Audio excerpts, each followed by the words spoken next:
Our next guest, he helps conservatives move from liberal states to conservative states. How about that?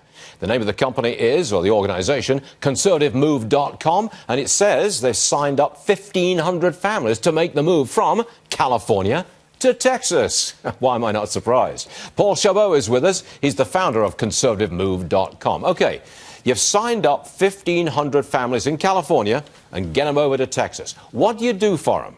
Do you find them a job? Do you find them a house? What do you do? Yep, so we really do three critical things. One is we help them sell their home in their existing neighborhood community by linking them up with a conservative realtor. And then here in Texas or other red states, we help them identify a home that they can move to. The third aspect, which we found very popular, is also helping them find employment or jobs, or talking about the economy in these red states. It makes a natural fit for those who are working parents with families, unless, of course, you're a retiree, then you're not too worried about the job aspect. Well, you are then a recruiter for Texas companies, aren't you? You know, it's interesting. Texas has been doing this long before my wife and I came to Texas with our 4 kids back in January.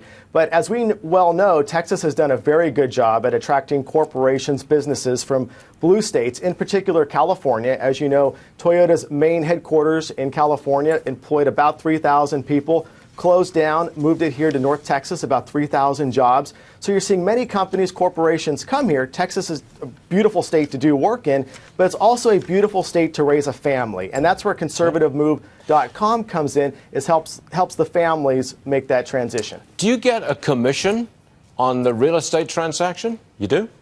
We do. There's really no difference on a business model between realtor to realtor. What we do is, on the typical sale of a home, a realtor averages about a 3% commission. Our agreement with our realtors is about a 25% cut of their 3% commission on the sale or purchase of a home. How about when you get to Texas? Do you get any kind of commission from the companies that you line these workers up with?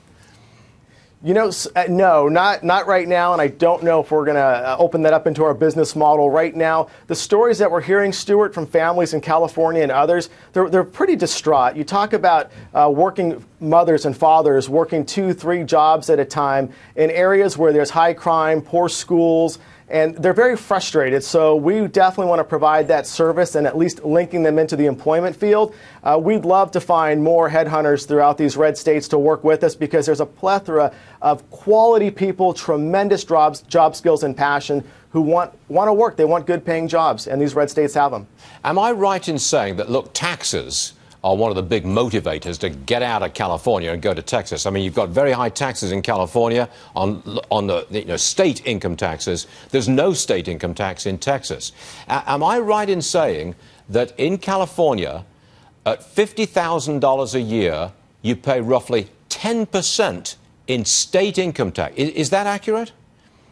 It is very accurate. And in California, you're lower middle class if you're making $50,000. Yep. You're largely house broke, and is what we call it, quite honestly, in California. Look, they continue to raise the cost of living in California, which is ridiculous. They just increased gas taxes by 12 to 14 cents starting in October, and they just passed a super cap and trade bill, which will increase gas taxes by 60 to 70 cents per gallon in the future, raise local utilities 10 to 20%, while harming businesses as well. So you have two components: families that can't make ends meet, and businesses who are simply saying, look, I can make a better living for my company, my employees in these red states like Texas. The last time we talked to you a couple of months ago, I don't think you had anybody signed up. Literally, have you signed up 1,500 families, 1,500 people in a few months? And that's just from California. Over 2,500 families collectively in about 3 to 4 weeks. The business model has completely exploded around this country.